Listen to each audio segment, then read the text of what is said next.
episode of Insta Live for all SKNP fans. We're going to have Ben Dunk join us very soon. We've been doing this for a while for our fans and for all followers. It's been quite an interesting lead up to the CPL season. Of course, we all know it's going to be a little different this year. It's going to be played out of one venue. For all those followers, you would be knowing it's not going to be the same this year. The players are also approaching it differently. We'll learn a lot about all that from one of the journeyman pro, Ben Dunk himself directly. So it should be a lot of fun, and also the fact that he has already played in the CPL will also give some perspective into how this tournament is a little more special. It's the biggest carnival cricket tournament in the world. It's partying, and it's a whole lot of different atmosphere, and hopefully Ben Dunk will be able to pay a little bit more emphasis on that, and how well he is prepared, if at all he is prepared, and how the quarantine is treating him back in the Caribbean, and how all players are handling this mentally, physically, and how they are trying to be as ready as they can possibly be for this edition of the CPL. We're waiting for Ben Dunk to join us. He should be in any minute. So you'll have to just give us probably say a minute before Ben is coming in live with us. It's going to be a lot of fun. We'll also be taking questions from fans. Of course, it should be interesting. Once it's interesting, not the regular stuff, we would definitely like him to answer those questions as well. Waiting for Ben, and yeah, we can actually start putting your questions after Ben joins us, so it will be easy for us to look at the questions and pass it on to him. Just so you know, the CPL is just around the corner, and there is a good chance that this will be the most exciting T20 tournament because you'll also have to understand that this is the first tournament for the season that's got up and running. Well, thanks to the pandemic, a lot of cricket has not happened except a couple of test matches in England. We are all set for the CPL, and hopefully it will be throwing the kind of excitement that it is always thrown. We're just waiting for Ben Dunk, and hopefully we will have him very soon.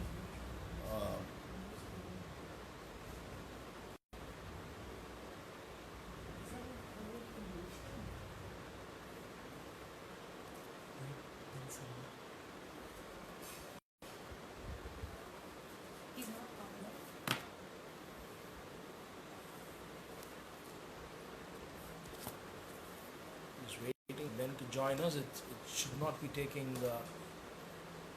more time. We're just waiting for him. And thanks to everyone who has joined us already, and thanks for your patience. More importantly,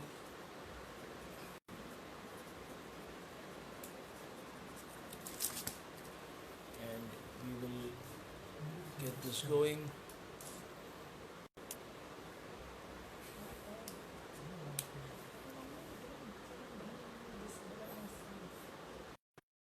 Just a couple of seconds before we have Ben Dunk with us. You're waiting for him? Yes. Hi. Hi, how you going? Good. Ben, how's the quarantine treating you back in the Philippines? Yeah, we're getting through it. It's been, it's a different world, obviously, than the one that we're used to when we come to these tournaments. But yeah, we're getting through it. We're through the hardest part now, and we're hopeful that over the next few days we can start joining up with our teammates and start training. And can you just walk us through how the preparation go? If at all you had a chance, what did you do back at home before you came and joined the CPL team? What sort of issues that you were facing, say, mentally, game-wise? Did you ever get a chance to work on anything at all? Yeah, I did. I my last cricket was in Pakistan back in March, and then obviously went home as the coronavirus sort of started to emerge more and more in Australia. So we went into lockdown, and I was pretty fortunate in a sense that at my house I've got a little bit of a home gym that I could use. So I put the skills practice and that sort of thing to the side for a couple of months, and just worked on my fitness and making sure that I was physically ready. And then once I knew that I was coming to the Caribbean, and knew that I had to get my skills up and running, I started working on with my batting coach. So I'm really looking forward just to getting here. We've got a couple of really good days of practice, hopefully before the games start. So that'll give us a chance to get used to the conditions and get used to what we're going to be up against. Well, we've been talking to a lot of players, a lot of coaches. Of course, this CPL is going to be different. It's probably going to be a trendsetter in how cricket is going to be run probably for the next 1 year, how franchise leagues are going to be played for the next 1 year because of the situation we are in. But what do you think is going to be the biggest challenge then from a player perspective? Is it going to be more mental? Is it going to be more skill set? What is it going to be? Oh, I think it's going to be a combination of everything. I think once you start squeezing games, into short periods of time, I think it is going to be a bit of a stretch on people's bodies physically. But at the same time, if you can get off to a really good run and you're in some form, and you've got games rolling in back to back and all the rest of it, you can really get on some form and get some wins in the bank. I think at the back end of the tournament, when there's going to be some challenges there's only two grounds that we're going to be playing on, so there's going to be a lot of cricket on the wickets. So I think those wickets could potentially become quite tiring and harder and harder to bat on. So that's probably the biggest challenge. But again, we'll just have to wait and see. There's quite a bit of rain around, so that might hold the wickets together. We'll just have to wait and see what's in front of us. But I'm looking forward to the tournament. I think I'm actually hopeful that this might be the new norm, in a sense that the tournaments can be condensed around the world a little bit. I feel like cricket all around the world, slowly the tournaments are getting longer and longer. I'm hopeful that the tournaments can certainly condense. Then just looking back at your career, can you? I have the number from a couple of popular websites. Can you off straight away shoot off telling me how many franchises you have represented so far in your life? It's a good question. I don't know the exact number of how many. I'd say it's probably up in the double figures now. Maybe around 12 or 13 possibly. But I mean, that's the great thing. The great space that we're in at the moment, in a sense, as cricketers, you get the opportunity to go around the world, play in these leagues, playing with some amazing cricketers from all different countries, and just enjoy the local culture and enjoy the time away, I guess, and being with new teammates. I mean, something like you can call yourself a journeyman pro, along with someone like, say, Sohail Tanveer, your teammate, who plays in leagues all around the world. But how do you see CPL in terms of competition, in terms of the toughness, in terms of the whole carnival atmosphere? How do you see CPL different from the other leagues? It's a good question. I think CPL is obviously, a great standard of cricket. The West Indies, individually, they're some of the best players of this format in the world. So, and have a pretty strong tradition over the last 10 years of dominating 2020 cricket. So, as an overseas to come into the league, it's going to be very difficult, I think. It's a high standard. The local guys know their conditions really well and play this game, as good as anyone in the world. So I'm really looking forward to the challenge. Like I said, it's a great standard. I was fortunate enough to play in the CPL probably 6 or 7 years ago. I didn't go that well then, so I'm hopeful that I can, turn the fortunes around. I have to ask you this, Ben, because you've played around the world. You've played a lot of T20 cricket. Test cricket remains the ultimate format. There's been 50 over cricket that's been going on for 50 years now. and close to 50 years. And we've got franchise cricket over the last 1.5 decades running very successfully around the world. It's taken cricket to farther corners. It's got youngsters and women coming into the ground in front of the television sets. Uh, how do you see this? How do you see this format standing in terms of course, it's easily got the biggest eyeballs. There's no doubt about that. But how do you see this three formats at the moment, and how do you see them going forward? As a Yeah, T20 I think. specialist, how do you see it? Yeah, I think there's no doubt that 2020 has been amazing for the game. I've got young children, so there's certainly I know how hard it is to keep their attention span on one thing at a time. So like to be able to bring them in and only have 3 or 4 hours of entertainment, that's much easier than a test match. But also, I think the improvement in skill of 2020 players has helped Test cricket become more entertaining as well. I think automatically straight to someone in one of my countrymen and David Warner. He's great to watch in Test cricket, so I think I'm really looking forward to seeing that over the next few years as well. Going forward, how quickly and how dramatically the change in skills are, and how much beneficial that is for Test cricket as well. There was a comment in between saying that you and X are a terrific duo, and that the other part said that he has got a lot of catching up with me to do. Who could have that been? Can you take a guess? Your team? I'm actually in quarantine here. The guy next door to me is Chris Lynn. So we've been able to. Got it right. We've been able to actually right. have a few conversations over the balcony. Obviously, we can't get too close to each other with the social distancing, but over the balconies, we've been able to reach over and have a good chat. I mean, I've known him now for a long time. We have been called the Bald Brothers before. I'm obviously the better looking one, but no, it's nice to have a familiar face not too far away. And I mean, Ben Dung, to a lot of people around the world, announced himself with a 395 run season for Hobart Hurricanes. And before that, a stint in England helped you a lot. And can you just walk us through that phase where you excelled in probably every format? You did well in 50-over cricket in first class. You came back and scored all those runs for Hobart. And things just changed from there 5-6 seasons back. Yeah, goodness, it's a bit of a long time. It's a long time ago that, but I think what happened, the best thing for me is when I went to England, I just had to, when I was in England, I didn't have any, high performance coaches or anything like that looking after me. I had to do all of my own programs and make all of my own decisions and almost coach myself. And by doing that as a 24-year-old, it was a really, really good learning opportunity. And I sort of realized that I didn't need to rely so heavily on coaches, if that makes sense. That I'd already put the hard work in, and now I just needed to play the game. And I took a lot of confidence. I scored a lot of runs when I was in England, and then I took a lot of confidence from that back into the Australian summer. And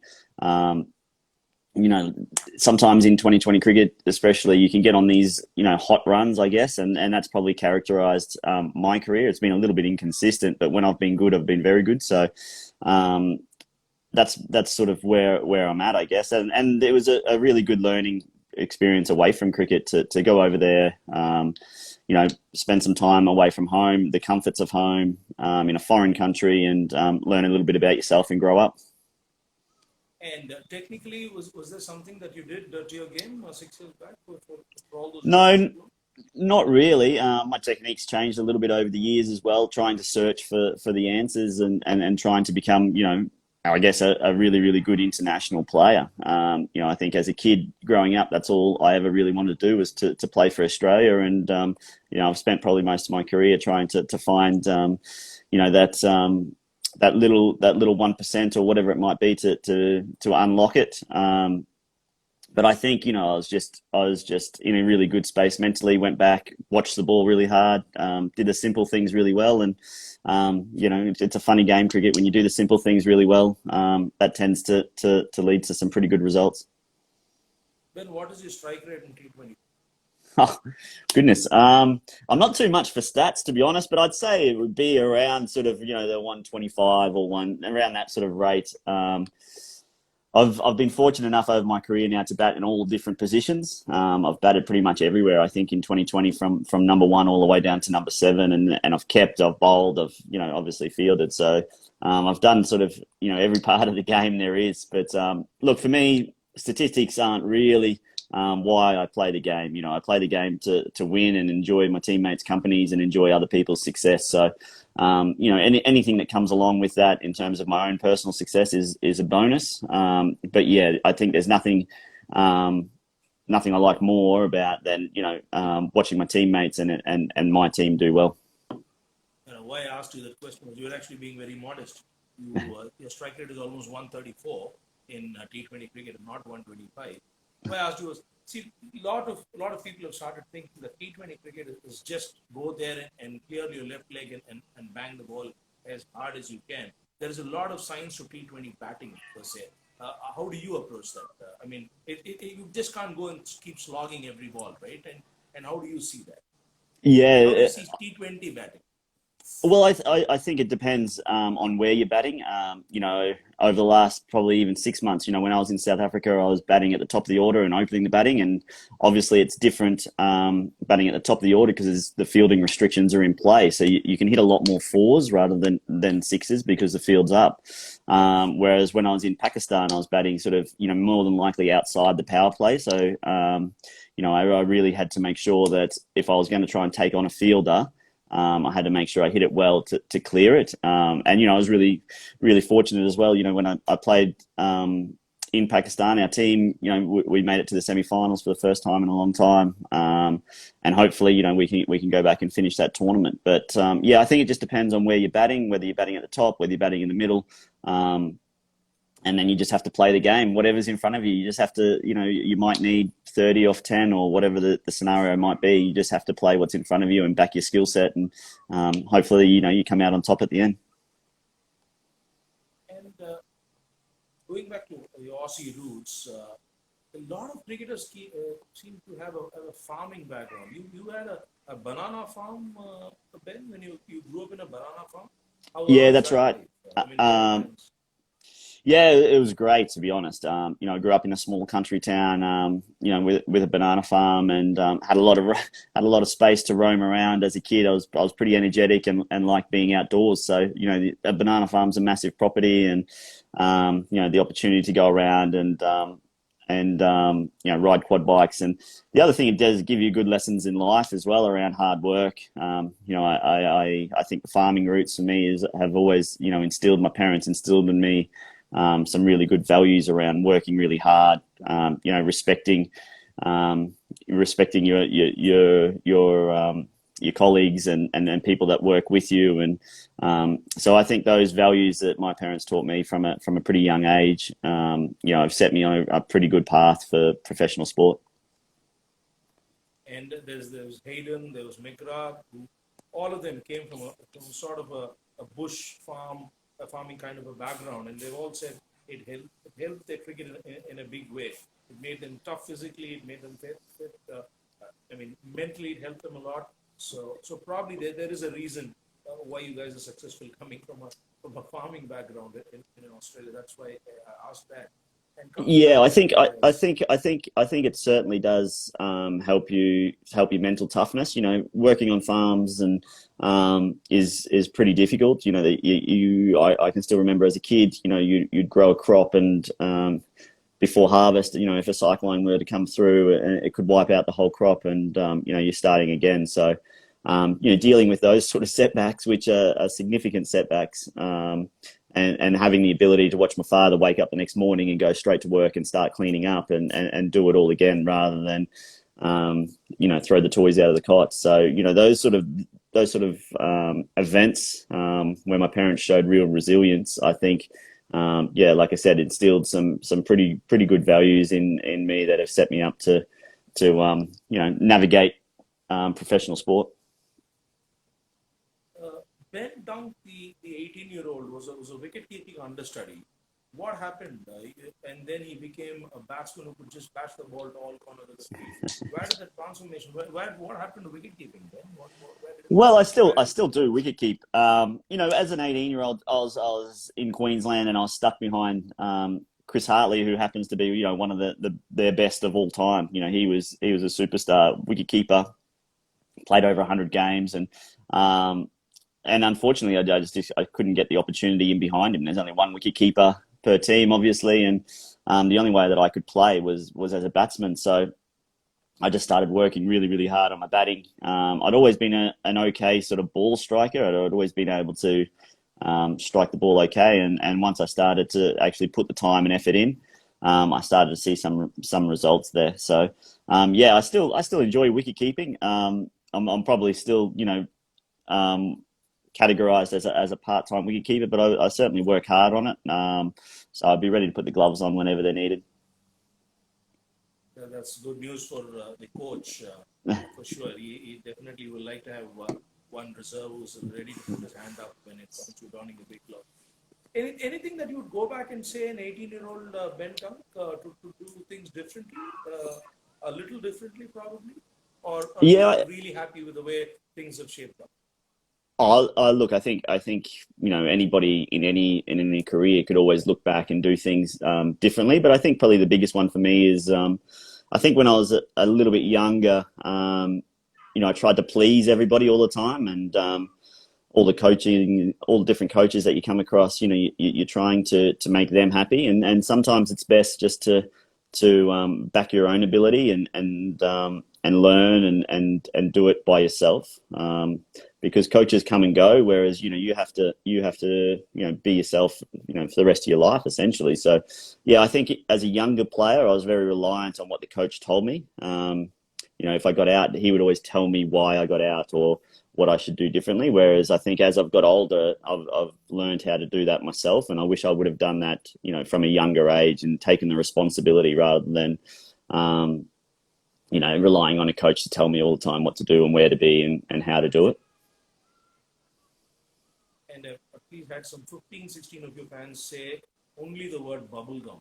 Oh, yes. What is that? Is it Um, a type of swagger that you tried as a kid and carried on? Or no, I don't think I'd ever be compared to Viv. To be fairness, let's be honest. I was talking Look, about chewing gum. when I was, I chewed chewing gum and bubble gum when I bat, and so there was a couple of pictures that were taken when I was in Pakistan playing. Batting, and I was blowing these nice bubbles in the chewing gum. So it sort of picked up from there. I mean, it's more to sort of I only do it really to sort of calm my nerves down and stay in the moment. And but yeah, there's been some pretty funny stuff on Instagram, and some pretty funny memes been popping up all over the place with it. So I'll continue to do it whilst I keep scoring some runs. So I'll just keep doing it. And that's what actually matters, man. As long as you keep scoring, it doesn't really matter whether you have a bubblegum on or you don't. I mean, at the end of the day, runs what matters. And can you just walk us through your IPL experience with Mumbai Indians? How's that? And how do Oh, it was you amazing. see It was a long time ago as well. I think it was around 2013 or 2014, around there. And I hadn't actually played a lot of 2020 cricket. I might have only played about 20 games up until that point. So I was really inexperienced. I hadn't played any international cricket, and to be picked up by the Mumbai Indians, it was a great thrill, and to go over and rub shoulders with the best players in the world and some of my idols. Like Sachin was involved in the team at that time, and it was amazing. Rohit was captain. He still is, and he's doing extremely well. But I just didn't quite nail the opportunity that I was given either there. I had the opportunity to play 3 games, and in that space, I didn't really score as many runs as I would have liked. So, with the depth that they have in their squads over there, there's 7 or 8 internationals. So if you get an opportunity, you don't quite take it straight away. Unfortunately, they find somebody else, and it was a good opportunity for me. But yeah, hopefully I get another opportunity in the IPL coming up, and I can score some runs and actually show what a good player I am. Well, Indians Indians seem to be loving you. India seems to be in love with you, man. A lot of people are saying that you should be back in the IPL. And coming back to CPL, man, how do you see the team combination this year of Saints? I mean, how do you think they're going to measure? I'm sure you're all confident of doing well, but objectively, how do you see the team that's been picked, and how do you see it going forward? Yeah, I think it's going to be another, like I said before, a really tough tournament. I think all the teams look like they've got some really good depth. But I mean, the class players that we have, I'm the one player I'm really looking forward to is Ish Sodhi. I think this tournament could be amazing for him. He's an outstanding bowler, and I think the wickets towards the back end of the tournament could really suit him. So he's going to be amazing. I think we've obviously got Chris Lynn. His record and all the rest of it speaks for itself. So I think our team, we set it up really, really well. Our bowlers, going to be amazing. Shelton Cottrell's, one of the best in the world. So looking forward to him doing his stuff. I think we've got a really solid team, great team that covers, a lot of the bases. So we just have to wait and see now and play our best cricket and see where that takes us. Probably the toughest league in terms of conditions for T20. How do you see CPL?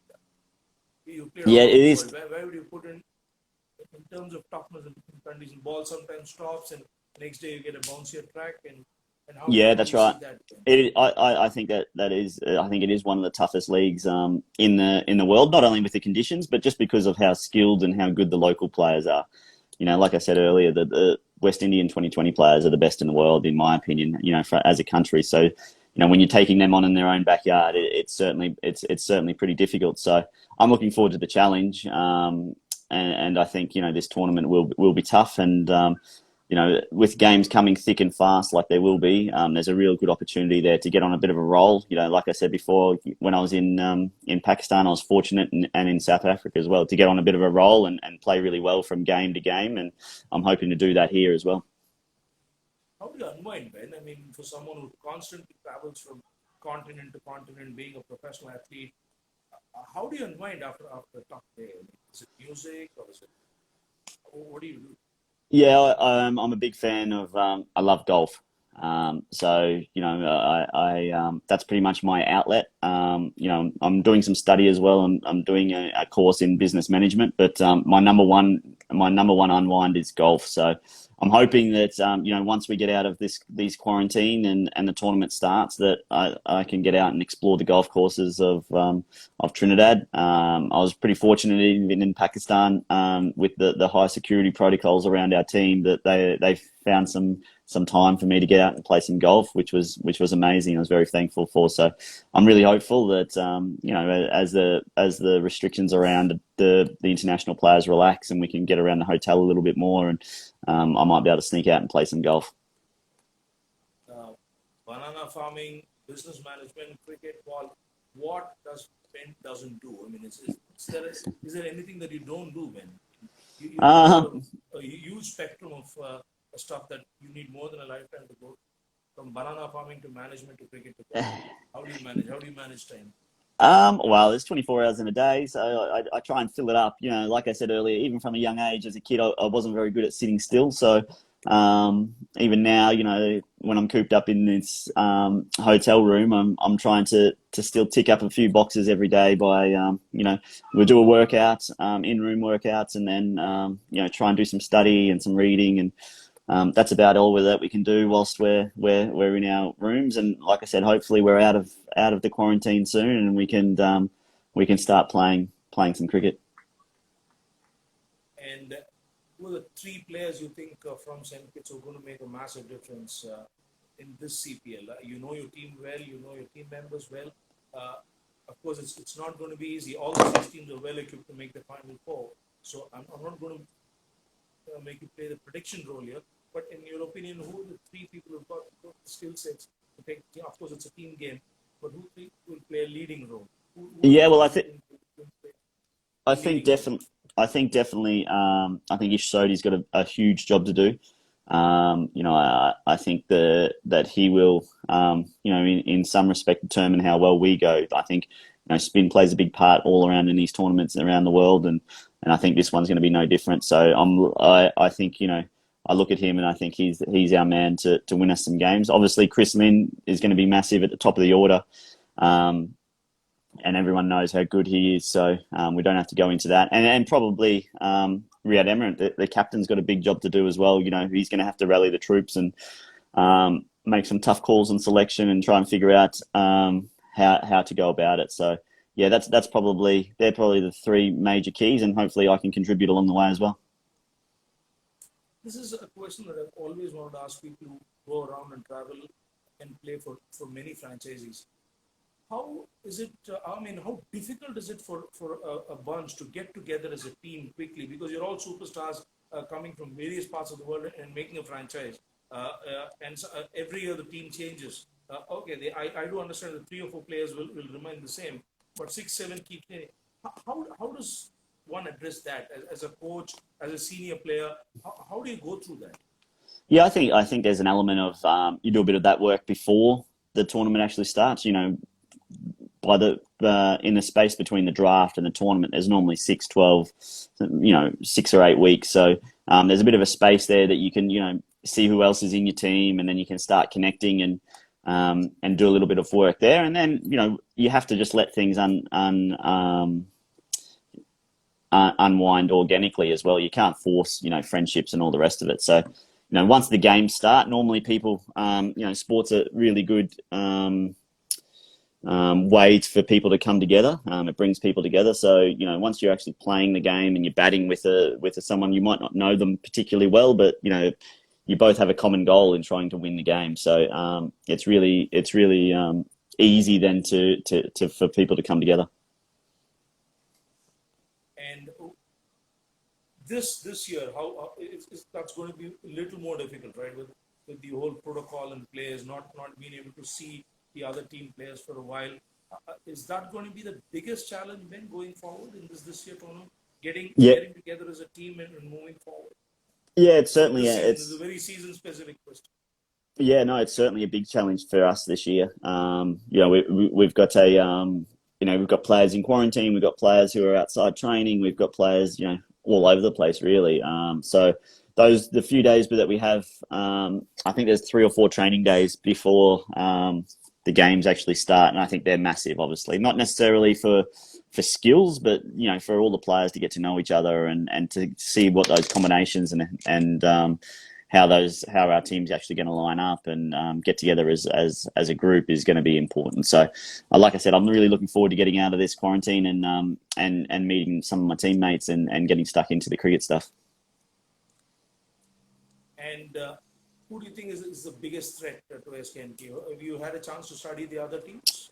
I haven't had a big chance, to be honest, because there's been a lot of changes in terms of overseas players. Some players can't get the visas, some players could, some players couldn't travel. So over the next couple of days, I'll sit down. But I think the Trinidad team looks like they've retained a pretty strong core from the last few years, and they certainly look like they're and obviously we're in their backyard here in Trinidad, and they'll be playing in front of their own fans, and they're in their conditions. So, but like I said, all the teams are going to be pretty strong, and I'm just looking forward to getting out of quarantine and hopefully playing some good cricket. We have seen this in English County, we have seen this in BBL, we've seen this in IPL.